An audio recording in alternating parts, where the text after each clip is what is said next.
Alrighty, thanks for listening to or watching the BlockWeb Beat podcast, recorded on Tuesday, 23rd of July at about, 5:40 p.m.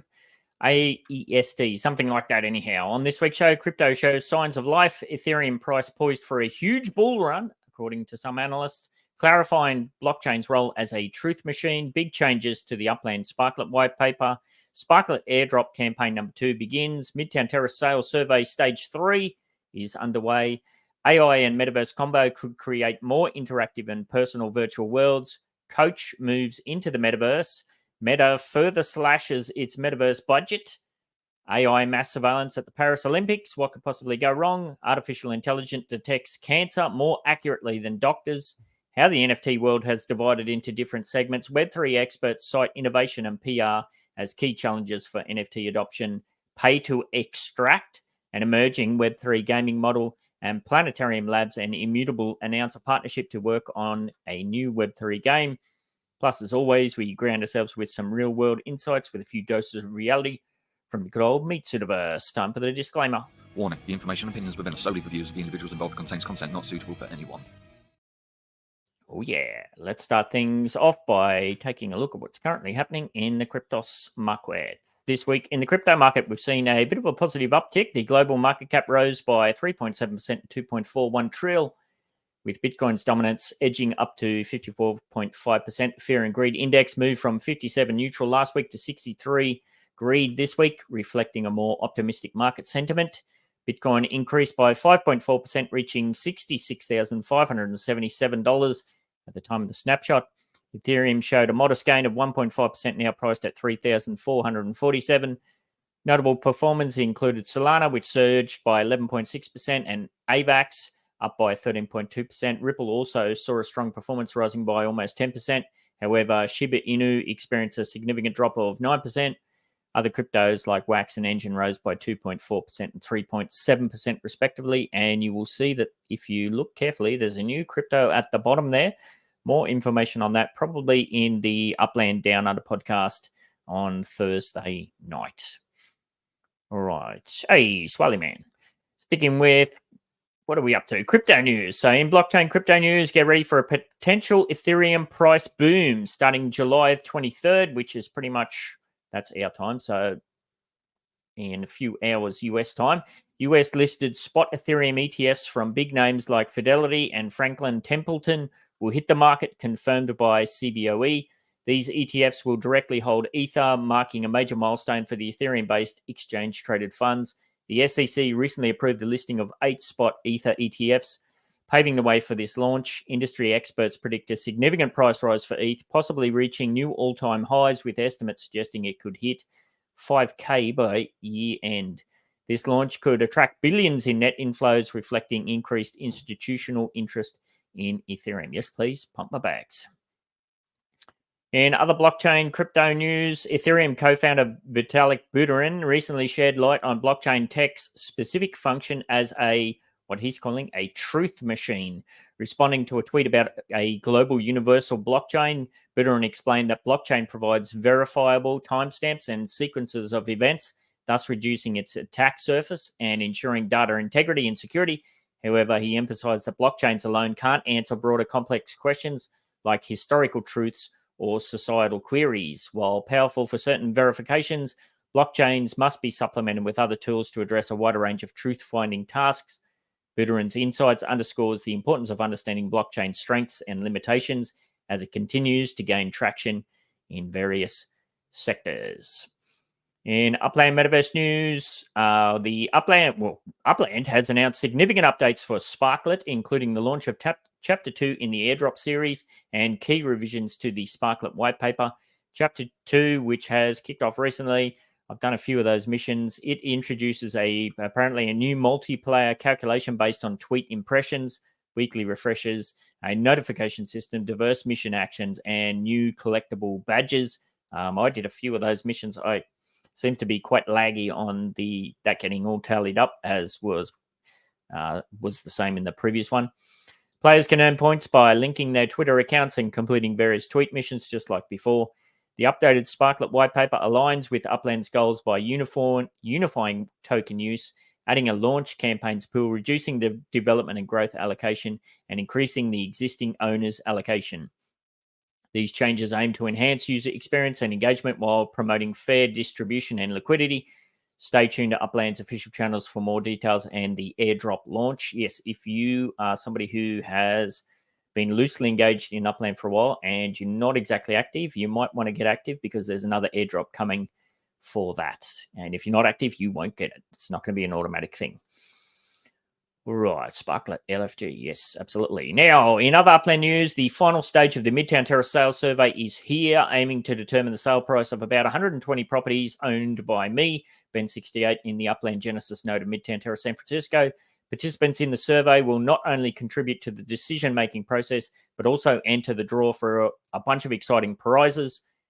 These rewards include mystery map assets, various amounts of UpX, a big chunk of that, and a chance to win one of 3 Genesis node Midtown Terrace properties, complete with the townhouse already built. All responses must be submitted before episode 51 of the Upland Down Under podcast. Actually, I think I put the call out this morning. You got 24 hours. So by the time this goes live, you've probably got 12 hours or so. I'm going to get all that data wrapped up and ready to go early in the morning. But the winners will be announced run and one on episode 51 of the UDU podcast. So don't miss out on your chance to influence property pricing in the Genesis node. And of course, get some entries in to win big. Good luck if you have entered. All right, moving on to Metaverse news. AI and Metaverse combo could create more interactive personal virtual worlds, says tech veteran Paul Thomas, founder of Somnia. He believes combining AI with Metaverse can enhance virtual environments, making them more interactive and personalized. He argues that AI can streamline the creation of complex virtual worlds and reduce skill barriers. Despite the hype around AI, Thomas stresses that the Metaverse still holds significant potential, especially in creating shared digital experiences. He points out that AI can help moderate content, ensuring safe and engaging virtual spaces. Thomas also emphasizes the importance of an open and interoperable Metaverse ecosystem to drive innovation and economic opportunities, predicting a more realistic 500 billion to 1 trillion contribution to global GDP by 2030. Yeah, I'm really hoping that they incorporate some bit more hands-on AI functionality within the Upland Metaverse. I think that would be very cool, even just as a general questions, that sort of thing. All right, sticking with, actually, we've got 3 other Metaverse news articles this week. Sticking with Metaverse, American brand Coach is diving into the Metaverse with partnerships on Roblox and Zepito, integrating their spring 2024 collection under Stuart Vevers. This move supports their Find Your Courage campaign, promoting self-expression with themed digital wearables. Users can explore colorful world, summer world, and floral world styling avatars with Coach pieces in Roblox, Fashion Famous 2, and Fashion Closet, and Zepito starting July 19th. So it's already underway. A lot of those words don't make much sense to me, but I like the idea. This initiative marks the first luxury brand integration in Fashion Famous 2. Coach aims to connect with Gen Z, highlighting their influence of avatar fashion on real-world choices and making high-end fashion more interactive and accessible. I've been saying for a very long time, couple this with twinning, couple this with POAPs, couple this with, blockchain-based reward cards, NFT-based reward cards, this, that, and the other thing. It is the future. And lastly, in Metaverse news, Meta is cost-cutting again, taking measures for their Metaverse division could save them $3 billion, analysts say. Meta is tightening its budget for the Reality Labs division, which focuses on virtual and augmented reality, aiming to save $3 billion by 2026, according to Bank of America analysts. Despite cutting the division's budget by 20%, Meta plans to release the new Quest headsets and AR glasses in the next 3 years. This move is part of CEO Mark Zuckerberg's ongoing commitment to the Metaverse, even though Reality Labs reported a $3.8 billion loss in the first quarter of 2024. Ouch! Bank of America maintains a buy rating for Meta stock, predicting a 15% rise over the next year. Okay, so it's not all doom and gloom. Moving on to AI news. As the 2024 Paris Olympics approach, France is implementing advanced AI systems for extensive surveillance, marking one of the most significant security operations outside of wartime. This initiative involves collaboration with companies like Videtix, Orange Business, Chaps Vision, and Wintix, aiming to enhance security by monitoring crowd movements, detecting abandoned objects, and flagging potential threats in real time. But can it tell if there's some little dude creeping onto a sloped roof? That is the question. Anyhow, despite the potential security benefits, critics argue this could normalize mass surveillance and infringe on privacy rights, questioning the compliance with EU privacy regulations. The debate continues as France prepares to host a global event under unprecedented security measures, which, considering what has gone on in America, I imagine that's going to be ramped up significantly. All right, sticking with AI news, a UCLA study reveals that AI outperforms doctors in detecting prostate cancer, with Unfold AI identifying cancer with 84% accuracy compared to doctors with only 67%. This AI tool, developed by Avinda Health and recently approved by the FDA, creates a 3D cancer estimation map from clinical data, aiding in precise treatment decisions. The AI's higher accuracy in detecting residual cancer cells could lead to more targeted treatments, reducing the need for full gland removal and minimizing side effects like incontinence and impotence. Experts caution against over-reliance on AI, emphasizing it should complement human clinical judgment. That's quite a whopping difference, 67% to 84%. I'll take the risk to get the higher accuracy any day of the week. All right, in NFT news, NFTs have diversified significantly from their initial concept, branching into various segments with unique purposes, apparently, according to this article. Collectible NFTs such as CryptoPunks and Bored Apes remain popular for their uniqueness and potential value growth, with the market worth $2.37 billion in 2024. Fan tokens, another segment, allow sports and entertainment fans to own digital assets that offer voting rights and exclusive content, enhancing their connection to their idols. Online games and tournaments also use NFTs to increase engagement, like Solana's Solympics, celebrating the 2024 Paris Olympics. Additionally, trading card NFTs using games like Axie Infinity and God Unchained allow players to collect and trade cards, merging gaming with earning opportunities. Despite market fluctuations, NFTs have firmly established themselves across diverse industries, showing continued growth and innovation. Yes, that's all well and good for us heavily engaged in the Web3 space, but they certainly haven't carried over to the wider mainstream adoption. But as I kind of mentioned with that coach partnership, that's only a matter of time. All right, what are we up to? In other NFT news, the NFT space faces significant barriers to broader adoption, which is quite a timely conversation, according to a bunch of Web3 professionals. Key issues remaining include the need for fresh narratives and innovations to reignite interest, along with overcoming the negative reputations created by scams and hype. The complicated process of creating, buying, and managing NFTs remains intimidating for non-technical users, necessitating simpler user experiences. Well, that sounds like an advert for Upland right there. Anyhow, additionally, the term NFT needs to be reclaimed and broadened beyond digital collectibles to include diverse applications like tokenization of real-world assets and virtual goods.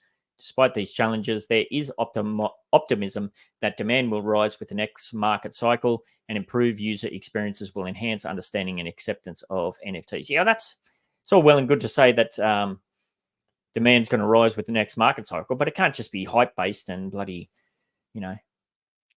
pumping your bags and that sort of thing. There has to be some substance there, which that article kind of touches on. In Web3 gaming news, the pay-to-extract model. Now, I haven't read this, so I'm not sure what this means. It says the pay-to-extract model in Web3 gaming has sparked debate, representing a significant shift in sustaining virtual economies and player interaction. Okay. This model allows players to invest financially to accelerate resource extraction or gain exclusive benefits, offering a steady revenue stream beyond initial game sales. Proponents argue it can transform player expectations and support long-term game development, while critics worry about fairness and inclusivity, potentially creating financial divisions and paywalls that limit access based on financial capacity. But that's every bloody game. In contrast to the tap-to-earn model, which rewards players through active engagement without financial investment, pay-to-extract could reshape Web3 gaming, but its future impact remains to be seen. Will it redefine the Web3 gaming experience or face challenges that overshadow its benefits? This article concludes on by asking, I don't see how that's much different to pay to earn. Pay to extract, pay to earn. Like anything, you get out what you put in, whether that be financial things to set it up or your time and effort to clickety the clacks and all of that sort of stuff. All right, and lastly, in Web3 gaming news, Planetarium Labs and Immutable have teamed up to develop Immortal Rising 2, the highly anticipated sequel to the successful Immortal Rising franchise. The original name, which garnered over 2 million downloads, will now be enhanced with advanced tech from Immutable, aiming to deliver an even more immersive gameplay experience, robust token economy, and improved scalability and security. The partnership highlights Immutable's expertise in building scalable Web3 games on Ethereum, offering faster transaction speeds and zero gas fees through solutions like Immutable X and Immutable zkEVM. Players can also look forward to early access to exclusive in-game items and rewards via the Immortal Vault.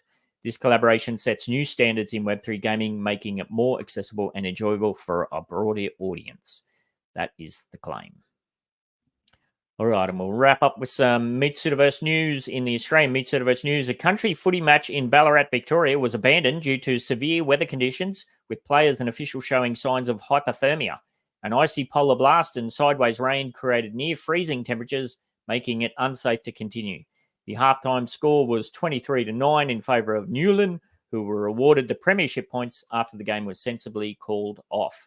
Yeah, I lived down that way for a while, for a couple of years at uni, and my gosh, does it get cold down there. All right. And New Zealand Meatsuitaverse news, a man who damaged and burgled a raw milk dispensing machine must pay $1,700 in reparation. The burglary on March 8th caused $1,500 in damages, resulting in the theft of $200. This incident forced Real Milk Tumaru to end its 24/7 service. Additionally, the man was ordered to pay for stolen perfumes from a previous theft. He will pay off the remaining money at $20 a week. He was sentenced to 4 months of community detention with 12 months of supervision. So he's stealing perfume and raw milk. It'd be a bit of a conversation I had there with that bloke, I would imagine. And last but not least, in Japanese Meatsuitaverse news, 14 first-year students from a high school in Tokyo's Ota ward were recently hospitalized after consuming extremely spicy 18-plus curry chips. The affected students, 13 girls and 1 boy, experienced nausea and stomach and mouth pain, but were reported to only have minor symptoms. The chips brought to school by a student are manufactured by Isuyama Corp, which warns on its website that the product is not suitable for individuals under 18 due to its extreme spiciness. I picked that one because I can relate. When I was living in Japan, I bought some spicy Doritos or something, and I was joking around with them with my wife. I had about 4 or 5 of them before the burn kicked in, and I thought I was going to have to go to the hospital too. It freaking burnt the holy crap out of me. Got a bit scary. Heart racing, all the good stuff.